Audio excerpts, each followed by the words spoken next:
नमस्कार शेतकरी मित्रांनो, जर तुम्ही शेत पानंद रस्त्यावर अतिक्रमण केले असेल किंवा रस्ता अडवला असेल तर सावधान. राज्य सरकारने आता अत्यंत कडक पाऊल उचललं आहे.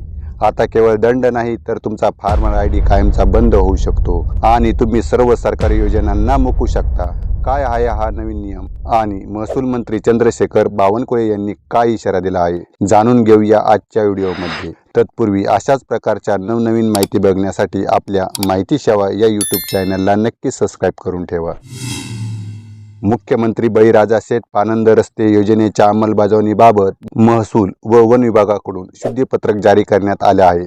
शेत पानंद रस्त्यावर अतिक्रमण केल्यास अथवा त्याचे नुकसान केल्याचे आढळून आल्यास संबंधित व्यक्तीचा फार्मर आयडी बंद करण्याचा निर्णय राज्य सरकारने घेतला आहे. शेत पानंद रस्ते योजनेच्या अंमलबजावणीबाबत 14 डिसेंबर 2025 तसेच 7 जानेवारी 2026 आणि 18 फेब्रुवारी 2026 रोजी जारी केलेल्या शासन निर्णयात काही सुधारणा करण्यात आल्या आहेत. त्यानुसार जे कोणी शेत पानंद रस्त्यावर अतिक्रमण करतील त्यांना 5 वर्ष सरकारी योजनांसाठी अपात्र केले जाणार आहे. या निर्णयाची माहिती महसूल मंत्री चंद्रशेखर बावनकुळे यांनी दिली.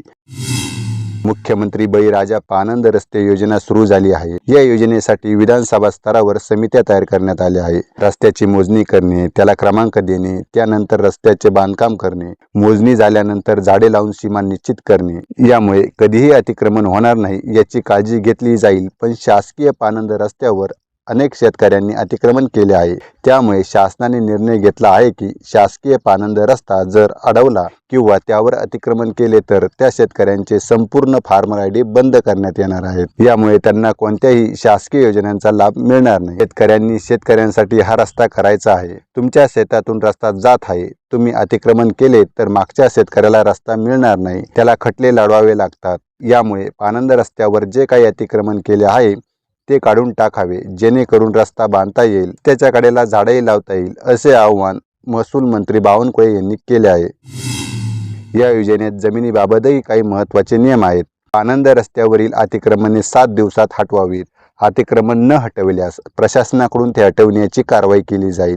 अतिक्रमण करून नियमांचे उल्लंघन करणाऱ्या शेतकऱ्यांचे फार्मर आयडी 5 वर्षासाठी बंद होईल. त्यांना शासनाच्या कोणत्याही योजनेचा लाभ मिळणार नाही. शेत पानंद रस्त्यांसाठी भूसंपादन करण्यात येणार नाही. शेतकऱ्यांना स्वइच्छेने जमीन देता येईल, पण त्यासाठी नोंदणीकृत हक्क सोड आवश्यक आहे. यासाठी देण्यात आलेली जमीन परत मागण्याचा हक्क शेतकऱ्यांना नसेल. तर शेतकरी मित्रांनो, हा रस्ता तुमचा आणि तुमच्या शेजारील शेतकऱ्यांच्या प्रगतीसाठी आहे. वाद घालण्यापेक्षा सहकार्य करा, जेणेकरून तुमचा शेतमाल वेळेवर बाजारात पोहोचेल आणि तुम्ही सरकारी योजनांपासून वंचित राहणार नाही. तुम्हाला काय वाटते, सरकारचा हा निर्णय योग्य आहे का? कमेंट्समध्ये नक्की सांगा. ही माहिती महत्त्वाची वाटली असेल तर तुमच्या शेतकरी व्हॉट्सअप ग्रुपवर हा व्हिडिओ शेअर करायला विसरू नका. अशाच ताज्या अपडेट्ससाठी आपल्या माहिती सेवा चॅनलला सबस्क्राईब करा. धन्यवाद.